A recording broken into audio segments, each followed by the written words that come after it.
Righto, Maca. We've done a lot of work here, Kimbo, to make this truck operating experience identical to a cat truck. Right. So all of our controls are exactly the same. The only difference being is our Heavy truck on the whole road, heading in towards the gate. Copy, mate. So we've done a lot of work, Kim, to make this truck operating experience identical to a standard Cat 777. The only difference being is the EPCA control panel, which gives us all the information to do with the electric drive system. All the gear changing, park brakes, all your pedals are exactly the same, all your gauges, your Cat active fault code system, CMS panel is still identical to a standard 777. All the faults to do with the electric drive system are on the EPCA screen there. Oh, so yeah, it's pretty familiar then, isn't it, for people to get into it for the first time? Yeah, so one of the big things there is you don't have to spend a lot of time retraining operators. They're familiar with the truck, and they can basically get in it, have a bit of a refresher on all the extra little functions that they need to be aware of, and they're good to go. So to learn this, to understand this, is that what's required for that? Is it pretty straightforward? Extremely user friendly. Right. You're looking at basically all the operator needs to know is your state of charge or their state of charge. Yep. So they don't run the batteries flat. And there's a few temperature controls in there too, but if anything happens where the machine may get too hot, it'll bring up a warning fault and alert the operator, much the same as what the CAT system does in any case. Awesome. Yeah, so all our gauges, obviously except for the fuel gauge, all identical, and we'll fire it up and get going. So to start the truck, all we need to do is press this button here to make it operational. Turn the key like you would a normal conventional truck, and then you'll hear the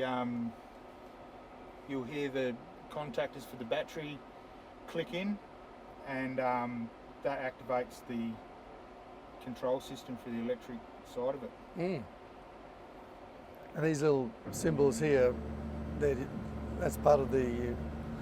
Were they flashing? I think they were flashing all the time, weren't they? Yeah. Yeah. And but they see some more lights pop up there. So that's the drive. That's your battery state of charge. Yeah, and that's your temperature. They're the temperatures for your inverters and your temperature for your electric motor. Right. And we've got an auxiliary electric motor that controls all the hydraulic pumps, air compressor, and all the other parasitic loads that would normally be run by the diesel.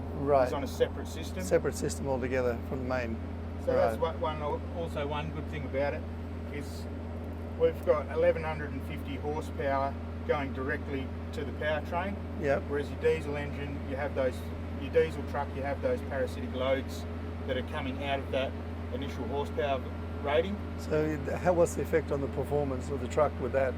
You have got that full 1100 horsepower at the wheels. Okay, compared to say a diesel, what would they have? Where you're dropping around 150 to drive all your auxiliary components. Right, okay, so there's a bit of difference your cooling fan and your aircon compressor, hydraulic pumps. So the motor and the efficiency of the motor, there's an improvement in that aspect? Well, the electric motors runs at about 95% efficiency. The diesel engines run at about 40 due to heat. They lose a lot of their energy with heat. Yeah. That's one advantage we've got here is where our cooling system is refrigerated. Yep. We're not trying to cool all the components down with 80-degree coolant. It's a substantially better motor. Yeah. Like it is a lot more efficient. Yeah. Yeah, there you go. Right here.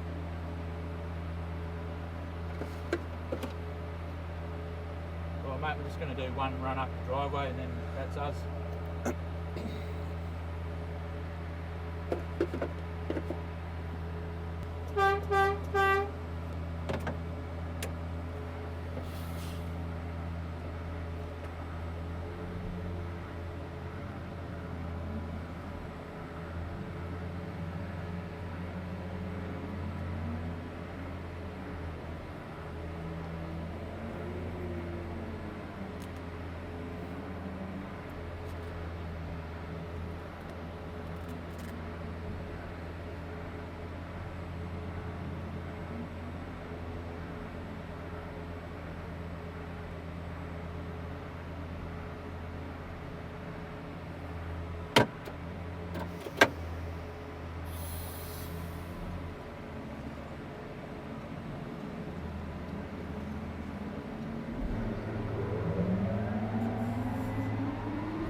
From a driver comfort point of view, Maca, it's pretty quiet, isn't it? Like, I mean, like you and I can sit here and have a bit of a yarn, no problem, and the noise level is relatively low. Yeah, right. Worlds apart from the standard truck. Yeah. One of the other good things about it is we can speed match the electric motor to the drivetrain at gear change, which also reduces the stress on the drivetrain. Right. And we'll push out our maintenance change out intervals for all our components. Okay, right. And gives the operator a more comfortable experience also. I don't have to be critical, hey, out in those guys sitting in these trucks for 12 hours a day and things like that. I know they've been more recently onto the health scenarios with the vibration and noise and all that for drivers, and something like this sort of brings a totally new environment for them. Yeah, we've done a lot of sound testing. Yeah. And in full operation, under full load, this truck is up to 10 times quieter. Yeah, than right. a Significant. standard truck. Yeah. So, like I say, it's not only green energy, it's also that health component for the operator. Absolutely. Yeah.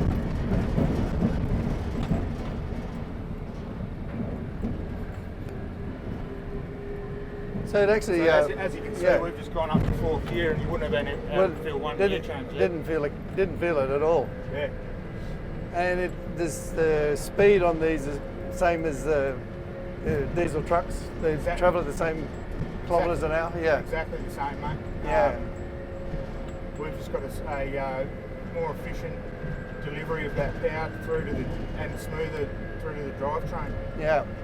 And you're saying the maintenance and care to look after the truck is quite a difference in that, with what you have to do and the cost and all that sort of cost factors? Your two main operating costs with any machinery is fuel and maintenance. Yeah. And one of the biggest things that we've eliminated is the need for servicing every 250 or 500 hours. Yeah. Because we don't have an engine anymore. So you can plan your mining around those maintenance intervals. Yeah. And get more bang for buck, basically. Yeah. So less downtime? Less downtime. Yeah. And that brings us to the reason we chose Caterpillar, and the reason we've left so many Caterpillar components is downtime's money. Money, yeah, absolutely. And Caterpillar's got the best service and parts back up in the world, so why wouldn't we take advantage of that? Yeah, so that sort of blend of the electric with the Caterpillar components actually is a real smart mix, isn't it? That's right. And for when there is breakdowns in the field, we haven't changed any of the systems, so any of the fitters can go to the machine, pull out the manual, and everything besides the electric drivetrain they're going to be familiar with, and all the information's in the manual, and all the parts are in the parts manual. Awesome. Thanks for that, Maca. No that was worries, awesome. No worries. Great experience. Awesome. No problem.